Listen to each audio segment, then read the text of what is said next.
Buenas noches, México. Lo que voy a contarles esta noche es de las investigaciones más perturbadoras que he dirigido en mi carrera. Acabamos de terminar un segundo cateo en el bar Terraza Valentino de Mazatlán, donde hace 37 días un joven de apenas 21 años entró al baño y nunca volvió a salir. Esta vez llegamos con peritos forenses y tecnología de punta que no tuvimos en el primer operativo. Lo que encontramos conecta directamente al secretario de Economía del Estado con el jefe de Plaza de los Chapitos que controla toda la vida nocturna del puerto. Pero quédate hasta el final porque voy a revelarte el mensaje encriptado que encontramos que fue enviado exactamente un día antes de que Carlos Emilio desapareciera, un mensaje que demuestra que esto no fue un incidente aislado sino un protocolo operativo con orden directa desde las altas esferas del poder. Esto tiene absolutamente todo: corrupción millonaria, protección política documentada, vínculos directos con el crimen organizado, desapariciones forzadas, bodegas clandestinas, evidencia forense contundente y una red que ha estado operando durante años bajo las narices de todos. Pero antes de entrar de lleno en los hallazgos del cateo de hoy, necesitan entender el contexto completo de este caso. Necesitan saber quién es Carlos Emilio, qué pasó esa madrugada del 5 de octubre, y por qué este caso ha sacudido no solo a Mazatlán sino a todo Sinaloa y más allá de nuestras fronteras. Carlos Emilio Galván era un joven de 21 años, estudiante universitario, con toda una vida por delante. La madrugada del 5 de octubre llegó al bar Terraza Valentino acompañado de sus primas. Era una salida normal, de esas que hacen miles de jóvenes mexicanos cada fin de semana. Un lugar que se supone seguro, en la zona dorada de Mazatlán, el corazón turístico del puerto. Estaban en su mesa, platicando, conviviendo. A las 2:30 de la madrugada, Carlos Emilio se levantó. Le dijo a sus primas que iba al baño. Ellas asintieron sin darle mayor importancia. Era algo completamente rutinario. ¿Quién iba a imaginar que esas serían las últimas palabras que escucharían de él? Su prima miró el reloj cuando Carlos se levantó. Las 2:30 exactas. Siguió platicando con el resto del grupo. Pasaron 10 minutos, 15, 20. Media hora completa. Carlos no regresaba. Empezó a preocuparse. Algo no estaba bien. Se levantó de la mesa y caminó hacia los sanitarios. Cuando se acercó a la zona de baños, un guardia de seguridad le bloqueó el paso de forma agresiva. Ella le explicó con calma que buscaba a su primo, que había entrado al baño hacía más de media hora y no había salido. El tipo insistió con tono cortante que no había nadie ahí dentro, que todos los baños estaban vacíos. Pero desde donde estaba parada, desde la misma puerta, ella ya alcanzaba a ver zapatos en uno de los cubículos. No eran los zapatos de Carlos Emilio. Ella conocía perfectamente los tenis que traía puestos esa noche. Esos zapatos en el cubículo eran de otra persona. Decidió salir y buscar a Carlos por otras áreas del bar. Cuando intentó reingresar minutos después, el personal la rechazó con pretextos que iban cambiando. Primero le dijeron que estaban limpiando. Luego que había un problema técnico. Después que necesitaba esperar afuera. Más de media hora la tuvieron dando vueltas con excusas contradictorias. Finalmente, el grupo decidió irse. Pagaron la cuenta y salieron del lugar. De inmediato marcaron al celular de Carlos Emilio. El teléfono sonaba. Daba tono. Alguien del otro lado lo dejaba sonar sin contestar. Siguieron marcando durante la siguiente hora. El teléfono seguía dando tono pero nadie respondía. De pronto, ya en la madrugada, el teléfono dejó de dar tono por completo. Se fue directo a buzón. Como si lo hubieran apagado. O destruido. Para cuando la familia logró presentar la denuncia formal ante las autoridades estatales, Carlos Emilio llevaba más de 24 horas desaparecido. Y alguien, en algún lugar de ese bar, ya había comenzado a borrar sistemáticamente todas las huellas de lo que realmente había ocurrido esa madrugada. ¿Saben cuánto tiempo tardaron las autoridades estatales en catear ese bar? ¿Cuántos días creen que pasaron antes de que entraran a revisar el lugar donde un joven desapareció? Quédate porque el número te va a indignar tanto como a mí. Las autoridades locales no actuaron de inmediato. No hubo un operativo urgente. No llegaron equipos forenses esa misma madrugada. No se selló el lugar como escena del crimen. El bar siguió operando con total normalidad. Noche tras noche. Como si nada hubiera pasado. Pasaron días. Pasaron semanas. La familia de Carlos Emilio estaba desesperada. Su madre, Brenda Valenzuela, se instaló en Mazatlán desde el primer día. No se movió del puerto. Exigía respuestas. Exigía acción. Pero las autoridades estatales no daban ningún resultado concreto. Nosotros, desde la Secretaría de Seguridad Federal, comenzamos a monitorear el caso. Los reportes que llegaban eran profundamente preocupantes. Un joven que desaparece dentro de un bar. Personal de seguridad que bloquea el acceso a los baños. Videos de vigilancia con fallas técnicas justo en el momento crítico. Y un bar que seguía operando sin que nadie lo investigara a fondo. Finalmente, el 24 de octubre, Casi 3 semanas después de la desaparición, entramos por primera vez al Terraza Valentino. 3 semanas completas.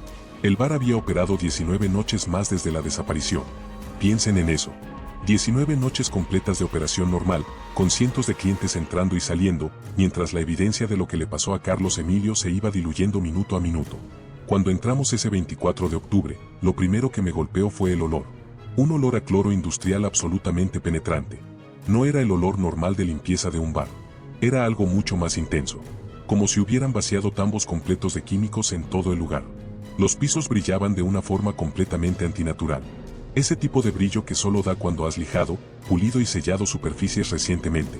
Los plafones tenían paneles nuevos. Las rejillas de ventilación recién instaladas. Todo olía a nuevo, a modificado, a alterado. Le pregunté directamente al encargado del bar cuando habían hecho mantenimiento. Se puso visiblemente nervioso. Desvió la mirada. Me respondió que aproximadamente 2 semanas atrás. Le pregunté con precisión, ¿hace 2 semanas? ¿Justo cuando Carlos Emilio desapareció? Tragó saliva. Asintió. Revisamos los videos de las cámaras de seguridad que nos entregaron. Y ahí estaba la primera gran anomalía, un hueco de exactamente 43 minutos en el momento crítico. Desde las 2:25 hasta las 3:08 de la madrugada, las cámaras simplemente no grabaron nada. Un perito forense digital me lo dijo sin rodeos, es altamente improbable, casi imposible, que una falla técnica afecte justo esa ventana de tiempo tan específica. Recorrimos todo el establecimiento. Detectamos un cuarto frío ubicado estratégicamente cerca de la zona de baños. Un cuarto sin ninguna cámara de seguridad apuntando hacia él. El piso estaba húmedo. Olía intensamente a químicos de limpieza industrial. La evidencia de una limpieza profesional y reciente era absolutamente obvia. Pero nos faltaban piezas del rompecabezas. Necesitábamos tecnología más avanzada. Equipos más especializados. Por eso decidimos regresar. Esta segunda vez trajimos luminol, cámaras térmicas y especialistas en criminalística forense. Entramos directo a ese cuarto frío que nos había generado tanta sospecha en el primer cateo. Levantamos las planchas del piso. Revisamos los drenes con cámaras endoscópicas. Apagamos todas las luces. Aplicamos luminol en pisos, paredes y superficies. Encendimos la luz ultravioleta. Y ahí estaba. Manchas extensas brillando en un azul fantasmal. Un patrón absolutamente claro de arrastre desde la puerta del cuarto frío hasta el dren principal. Algo pesado que sangra mientras es arrastrado sobre una superficie mojada. Algo que no levantas porque pesa demasiado. Solo lo deslizas. Levantamos las tapas de registro de los drenes. Encontramos fibras textiles oscuras enganchadas en las partes metálicas. Mezclilla. Las guardamos cuidadosamente para análisis forense. 2 días después llegó la confirmación del laboratorio. Las fibras eran compatibles con el pantalón negro que Carlos Emilio vestía esa noche. Pero necesitábamos más. Necesitábamos entender cómo llegó Carlos Emilio a ese cuarto frío y quién lo movió hasta ahí. Revisamos los registros de acceso electrónico del bar. Terraza Valentino tiene un sistema de tarjetas electrónicas para ciertas áreas restringidas. A las 2:36 de la madrugada, apenas 6 minutos después de que Carlos Emilio entrara al baño, el lector de la puerta del cuarto frío registró un acceso. Pero había algo extremadamente raro en ese registro. Era una tarjeta fantasma. Una tarjeta sin empleado asignado. Una tarjeta que según el sistema no existía oficialmente, pero que claramente había abierto esa puerta en el momento exacto. El equipo forense digital rastreó desde donde se había activado esa tarjeta. La respuesta lo cambió absolutamente todo. La tarjeta se activó desde las oficinas centrales del Grupo Eleva, el corporativo dueño del Terraza Valentino, a las 11 de la noche del 4 de octubre. 5 horas antes de que Carlos Emilio desapareciera. Desde la computadora personal del gerente Sebastián Torres. ¿Casualidad? Espera a que te cuente qué más encontramos sobre este tal Torres y por qué desapareció como fantasma justo un día después. Ordené localizar inmediatamente a Sebastián Torres, el gerente cuya computadora había activado esa tarjeta fantasma. ¿Saben qué descubrimos? Torres pidió vacaciones el 6 de octubre. Un día después de la desaparición de Carlos Emilio. Un solo día después. Su teléfono llevaba apagado desde hacía 2 semanas cuando intentamos localizarlo. Sus vecinos en el edificio donde vivía nos dijeron que se había mudado de golpe. Empacó sus cosas en plena madrugada y desapareció sin avisar a nadie. Su departamento estaba completamente vacío. Sebastián Torres se esfumó como un fantasma. Exactamente el mismo modus operandi que usan cuando alguien sabe demasiado y necesitan que se pierda del mapa. Pero seguimos investigando. Revisamos la báscula del estacionamiento del bar. Todos los vehículos que entran y salen se pesan automáticamente. A las 2:49 de la madrugada entró un camión de recolección de basura. Pero no era el camión regular del servicio contratado. El ticket de entrada registró 3.200 kilogramos. El ticket de salida, apenas minutos después, registró 3.500 kilogramos. 300 kilogramos más. El conductor escribió en el registro, recolección adicional de orgánicos sin orden programada. Rastreamos el GPS de ese camión. Después de salir del Terraza Valentino, no fue directo al relleno sanitario como debía. Hizo una parada de 17 minutos en una bodega del Grupo Eleva. Una bodega que no está en ninguna ruta oficial de recolección. Después de esos 17 minutos, continuó hacia el relleno sanitario. Revisamos las conexiones de Wi-Fi del bar. A las 3:12 de la madrugada, un teléfono celular de un empleado se desconectó de la red del Valentino y apareció conectado en esa misma bodega. Estuvo ahí 42 minutos. Ese empleado cobró triple pago esa noche con la justificación administrativa de limpieza profunda de emergencia. La cronología era absolutamente perfecta. Demasiado perfecta para ser casualidad. 2:30 de la mañana, Carlos Emilio entra al baño 2:36 am. La tarjeta fantasma abre el cuarto frío 2:49 am. El camión entra al estacionamiento 2:51 am. El camión sale con 300 kilos más 3:07 am. El camión llega a la bodega del Grupo Eleva 3:12 am. El teléfono del empleado se conecta en la bodega 3:19 am. Los videos del bar vuelven a grabar después del hueco 3:24 am. El camión sale de la bodega hacia el relleno sanitario. Cada movimiento estaba sincronizado con precisión militar. Eso no se improvisa a las 2 de la mañana con un bar lleno de gente. Eso se planea con días, quizás semanas, de anticipación. Eso requiere coordinación entre múltiples personas. Eso necesita infraestructura, logística y, sobre todo, protección. Cateamos la bodega del Grupo Eleva el 28 de octubre. Fuimos directo al cuarto de mantenimiento. El mismo olor penetrante a químicos industriales. Mucho más concentrado que en el bar. El piso seguía húmedo a pesar de que habían pasado más de 3 semanas. Había tambos vacíos apilados en una esquina. Una manguera de alta presión conectada. Aplicamos luminol nuevamente. Las mismas manchas con el mismo patrón de arrastre aparecieron bajo la luz ultravioleta. Encontramos más fibras textiles enganchadas en superficies metálicas. Los análisis del laboratorio confirmaron coincidencia total entre las fibras del Terraza Valentino, las fibras de la bodega y la ropa que Carlos Emilio vestía esa noche. Pero entonces apareció algo que me heló completamente la sangre. En esa bodega encontramos un compuesto químico muy específico. No es un químico que se usa en limpieza convencional de bodegas o establecimientos. Es un compuesto que se usa exclusivamente en morgues para acelerar procesos de descomposición. Rastreamos quién había comprado ese compuesto. Una empresa de limpieza con contrato exclusivo del Grupo Eleva. Habían adquirido grandes cantidades de ese químico específico exactamente 2 días después de la desaparición de Carlos Emilio.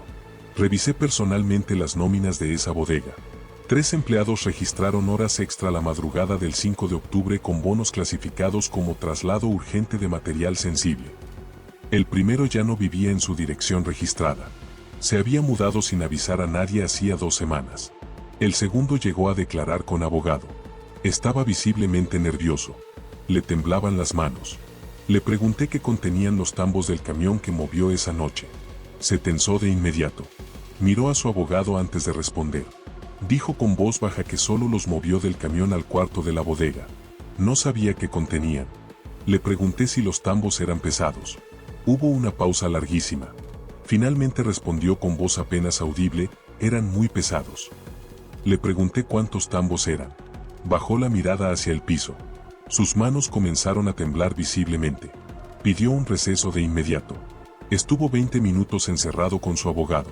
Cuando regresó, el abogado habló primero. Dijo que su cliente no recordaba más detalles específicos y que necesitaba garantías de protección legal antes de continuar. Cortó la declaración de inmediato. Ese silencio tan calculado me dio más respuestas que cualquier confesión verbal. Pero nada, Absolutamente nada de lo que encontramos hasta ese momento se compara con lo que descubrimos en una casa de seguridad que cateamos días después. Ahí encontramos los mensajes encriptados que conectan todo: el bar, el secretario y al jefe de plaza de los Chapitos. Quédate porque esto explica exactamente cómo funcionaba toda la operación y quién daba las órdenes. Y entonces encontramos lo que realmente hizo que Ricardo Velarde, el secretario de Economía del Estado, renunciara en menos de 6 horas. Durante los cateos que ejecutamos en múltiples propiedades del Grupo Eleva, entramos a una casa de seguridad en la colonia Tellería de Mazatlán. Ahí encontramos documentación financiera con transferencias completamente irregulares, cuentas offshore, movimientos que no cuadraban con la operación legal de ningún negocio. Pero lo verdaderamente explosivo estaba guardado en un teléfono desechable con aplicaciones de mensajería encriptada. Nuestro equipo de inteligencia digital logró descifrar las conversaciones. Eran comunicaciones de septiembre, apenas semanas antes de que Carlos Emilio desapareciera. Hablaban de reuniones de coordinación sobre protocolos operativos en establecimientos nocturnos, de cuotas mensuales, de porcentajes de operación. Uno de los mensajes decía textualmente: acuerdo con 40 para zona dorada según lo pactado con el titular. Estaba fechado el 8 de septiembre, menos de un mes antes de la desaparición. El 40 es el alias de Víctor Manuel Barraza Pablos, jefe de plaza de los Chapitos en Mazatlán. El Departamento del Tesoro de Estados Unidos lo sancionó el 9 de junio de este año por tráfico de drogas, lavado de dinero, extorsión y secuestros. Es hijo de El Canas, un referente del narcotráfico que murió en 2023. A el 40 lo detuvieron en Cancún en 2021 pero nunca enfrentó juicio ni condena. En abril de este año lo vincularon con el decomiso de casi 2.900 explosivos artesanales en El Guajote, Sinaloa. El mayor decomiso de explosivos artesanales en la historia de México. Según reportes de Inteligencia Federal, el 40 controla establecimientos nocturnos en Mazatlán mediante 2 esquemas principales: el monopolio de distribución de vapeadores ilegales, donde cualquiera que venda sin su autorización desaparece, y el reclutamiento forzado de jóvenes. El modus operandi es brutal pero sistemático. Identifican jóvenes vulnerables en bares y antros. Les aplican sedantes calculados, benzodiazepinas combinadas con ketamina. Dosis perfectamente calculadas para desorientar sin matar. Los trasladan a ubicaciones controladas. Muchos desaparecen para siempre. Otros son integrados forzadamente a las estructuras criminales. En la guerra contra la malliza que está desangrando a Sinaloa, el 40 necesita gente constantemente. Los bares son su cantera de reclutamiento. Sus centros de operaciones. Ahora piensen en esto: Ricardo Velarde, ocupando simultáneamente la posición de dueño del Grupo Eleva y el cargo de secretario de Economía del Estado, tenía una posición absolutamente privilegiada. Durante 2 años completos, sus establecimientos operaron sin ninguna supervisión efectiva. No hubo cateos exhaustivos. No hubo auditorías rigurosas. No hubo clausuras a pesar de las múltiples denuncias que llegaban constantemente.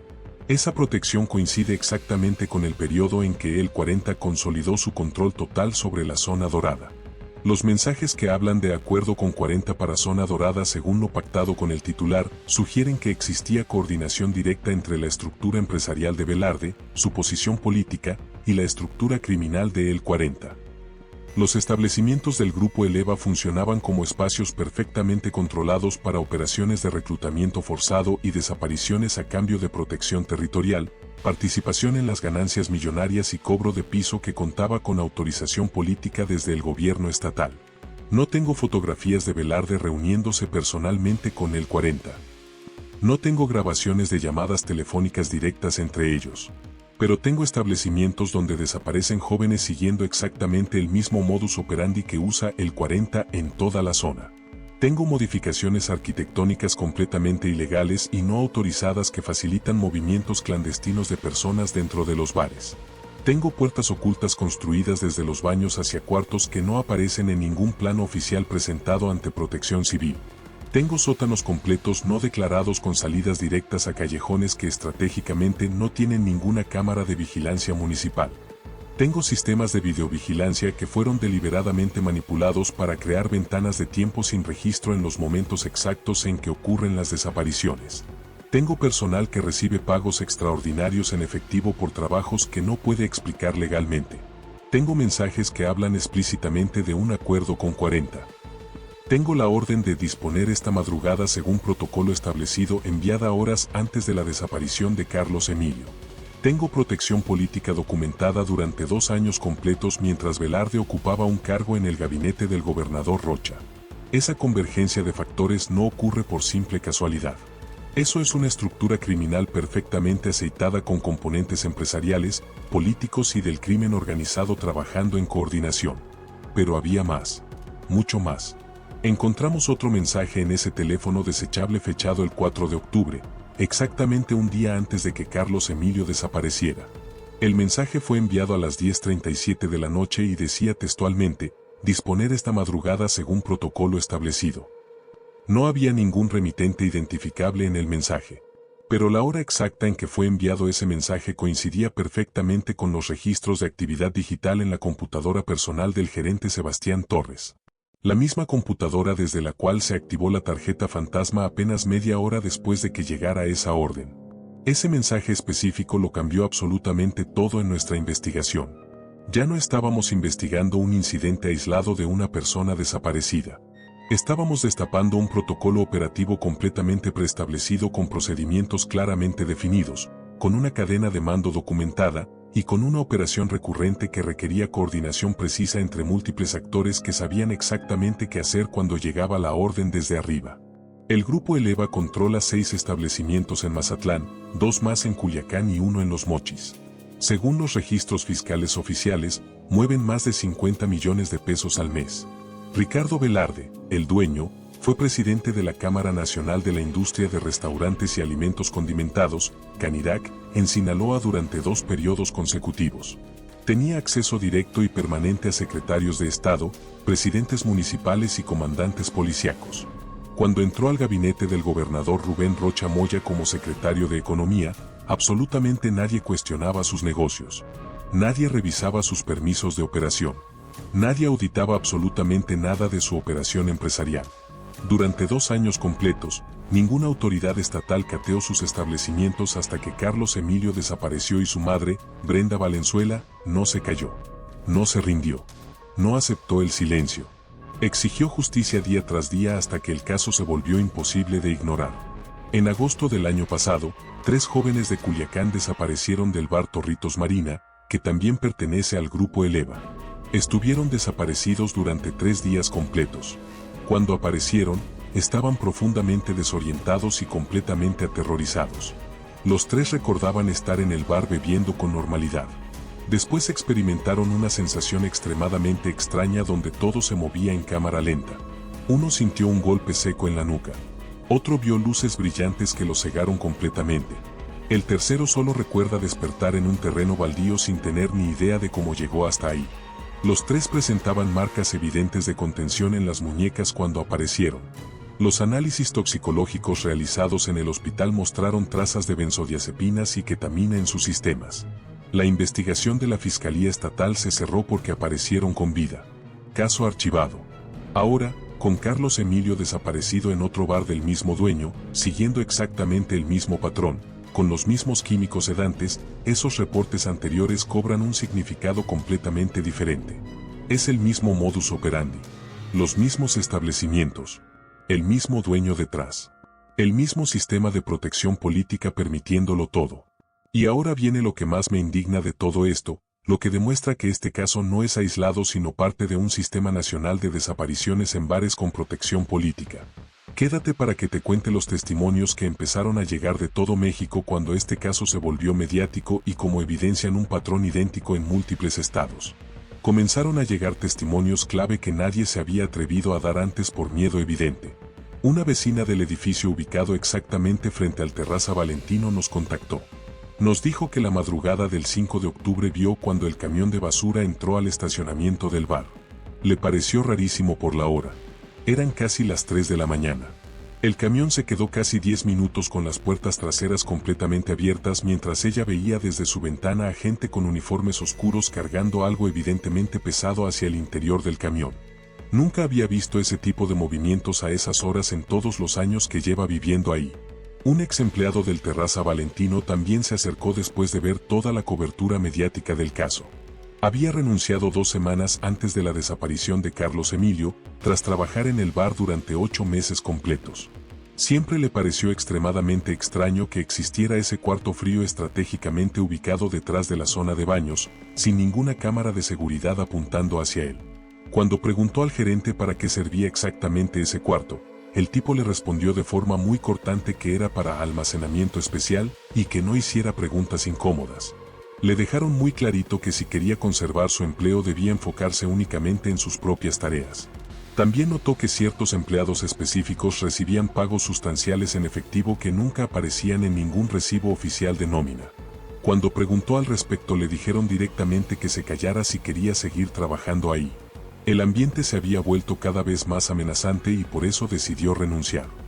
El 28 de octubre ejecutamos cateos simultáneos en otros 2 bares que habían sido señalados en denuncias anónimas.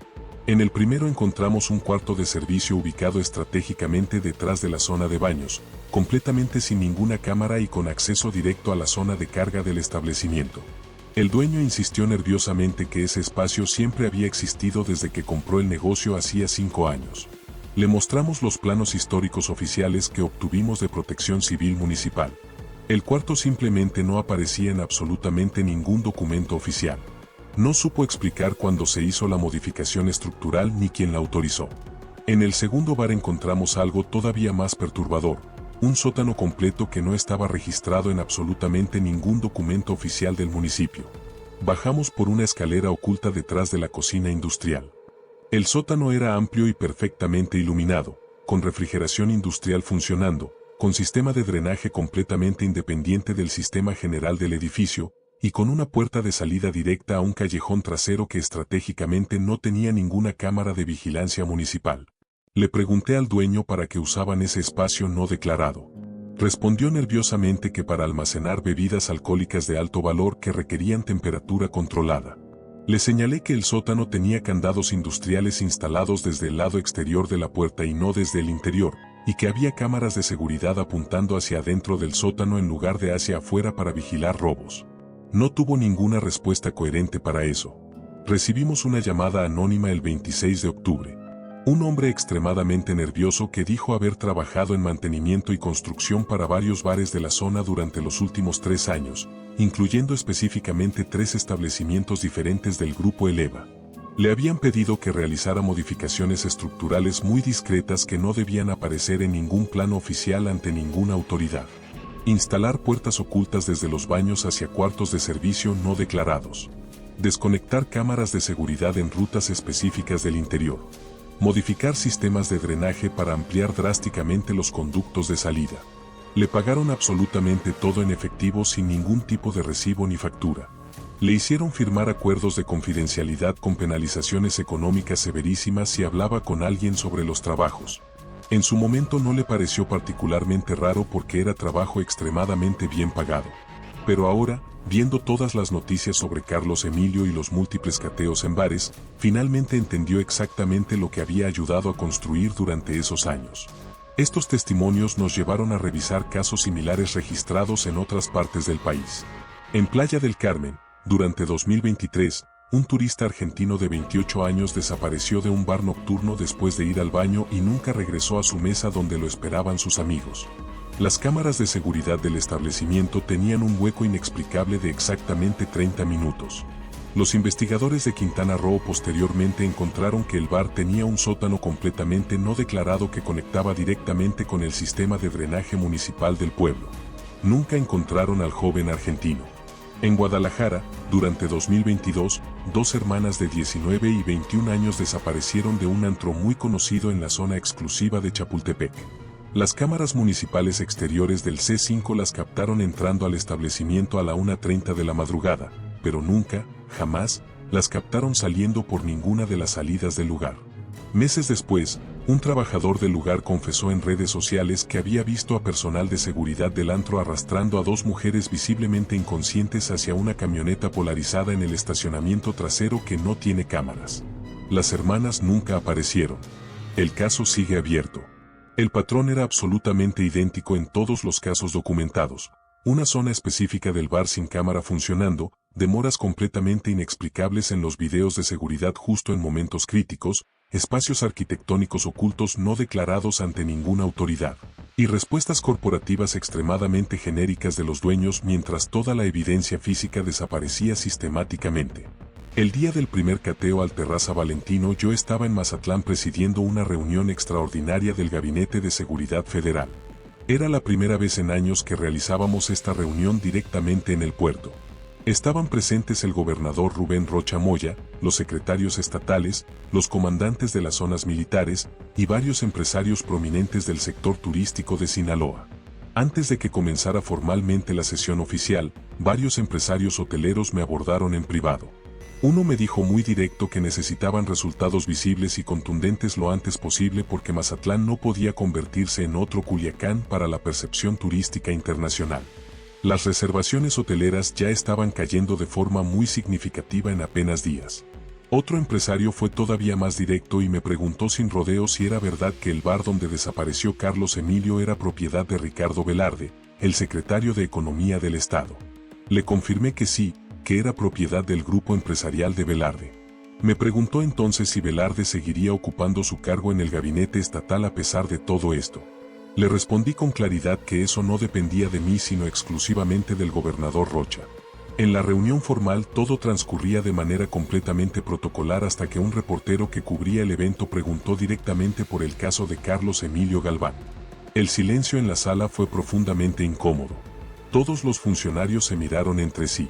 El gobernador Rocha respondió con una frase genérica que el caso estaba bajo investigación activa de la Fiscalía Estatal.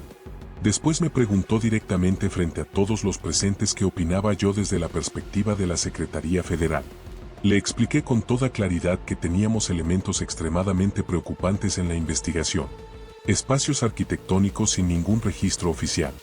Videos de vigilancia con lagunas completamente inexplicables justo en momentos críticos. Movimientos operativos documentados sin ningún tipo de documentación de respaldo. No mencioné el nombre de Velarde de forma explícita en ese momento, pero todos en esa sala sabían perfectamente de quién estábamos hablando. Al salir de la reunión oficial, los periodistas rodearon inmediatamente al gobernador Rocha y le preguntaron de manera sumamente insistente si removería a Ricardo Velarde de su cargo como secretario de Economía. Rocha respondió con una frase extremadamente calculada: nada está descartado en este momento. 6 horas después, Ricardo Velarde publicó su carta de renuncia formal al cargo. La presión pública y mediática se intensificó dramáticamente en las siguientes 48 horas. El gobernador de Durango, Esteban Villegas, recomendó oficialmente a la población de su estado evitar viajar a Mazatlán hasta que hubiera claridad total en el caso. Empresarios importantes de Durango se sumaron públicamente a esa recomendación. Las reservaciones hoteleras en Mazatlán cayeron más del 40% en una sola semana. El caso trascendió completamente las fronteras nacionales. Medios de comunicación de Estados Unidos, España y varios países de Latinoamérica comenzaron a cubrir extensamente la historia. Mazatlán, que vende internacionalmente su imagen de destino turístico seguro y familiar, estaba bajo escrutinio mediático internacional sin precedentes. Durante la marcha multitudinaria del 25 de octubre exigiendo justicia para Carlos Emilio, una mujer se me acercó llorando desconsoladamente. Era madre de una joven que desapareció en Acapulco en 2024. Su hija también fue vista por última vez en un bar de moda. También dijo que iba al baño. Nunca regresó a su mesa. También el bar entregó videos de vigilancia con huecos inexplicables. Su caso sigue oficialmente abierto pero sin ningún avance real. Nunca encontraron a su hija. Me pidió con lágrimas que no dejara que el caso de Carlos Emilio terminara archivado como tantos otros. Me suplicó que aprovechara los recursos federales y la presión mediática internacional. Le prometí frente a decenas de personas que estaban ahí escuchando que no íbamos a soltar este caso hasta tener respuestas definitivas. Esa noche del 28 de octubre, cerca de las 10 de la noche, recibí una llamada urgente del coordinador del equipo forense que estaba excavando en el relleno sanitario municipal. Su voz sonaba extremadamente tensa. Me dijo que necesitaban que fuera personalmente al sitio de inmediato. Llegué aproximadamente 40 minutos después. El área estaba completamente cordonada con cinta amarilla, iluminada con reflectores industriales de alta potencia. Habían cavado aproximadamente 4 metros de profundidad en la zona exacta donde el GPS del camión indicaba que había descargado su contenido adicional en la madrugada del 5 de octubre. Me llevaron hasta el borde de la excavación. Abajo, cuidadosamente dispuestos sobre una lona blanca, estaban los hallazgos del equipo forense. Restos de tela muy deteriorados por la exposición a químicos corrosivos y por la compactación mecánica del relleno. Pero conservaban suficiente material para análisis forense detallado. Tela oscura. Posiblemente mezclilla por la textura visible. También habían encontrado un objeto pequeño de metal parcialmente oxidado. Era preliminarmente identificado como una hebilla de cinturón con grabados todavía visibles a pesar de la oxidación. Un perito forense me mostró inmediatamente las fotografías de las pertenencias personales reportadas originalmente por la familia de Carlos Emilio. La hebilla era inquietantemente similar a la del cinturón que Carlos llevaba puesto esa noche. Ordené que absolutamente todo se empacara con protocolo estricto de cadena de custodia y se enviara esa misma noche al Laboratorio Central Federal con máxima prioridad, incluyendo muestras específicas para extracción de ADN. Los análisis completos del laboratorio forense llegaron exactamente el 30 de octubre. Las fibras textiles recuperadas del relleno sanitario coincidían perfectamente con el tipo específico de mezclilla del pantalón que Carlos Emilio vestía esa noche según las fotografías proporcionadas por la familia. La hebilla de cinturón también coincidía con absoluta precisión con las características del cinturón que llevaba puesto según los testimonios detallados de sus primas que estuvieron con él. Los análisis de ADN fueron parcialmente exitosos a pesar del deterioro químico extremo causado por los compuestos industriales de limpieza y los procesos naturales del relleno. Los técnicos especializados lograron extraer material genético suficiente de algunas fibras que estaban menos dañadas por la exposición química. Los resultados preliminares de ADN mostraban compatibilidad genética significativa con las muestras de referencia proporcionadas por la familia de Carlos Emilio. Y esto es lo que realmente cierra el círculo completo. Esa compatibilidad de ADN, sumada a todo lo demás que encontramos, construye un caso absolutamente imposible de ignorar o archivar. Pero quédate hasta el final porque lo que más me indigna no es solo lo que le pasó a Carlos Emilio, sino cuántos casos más están ahí afuera que nadie investiga porque las familias no tienen recursos ni voz. La combinación completa del cuadro probatorio es absolutamente contundente y irrefutable.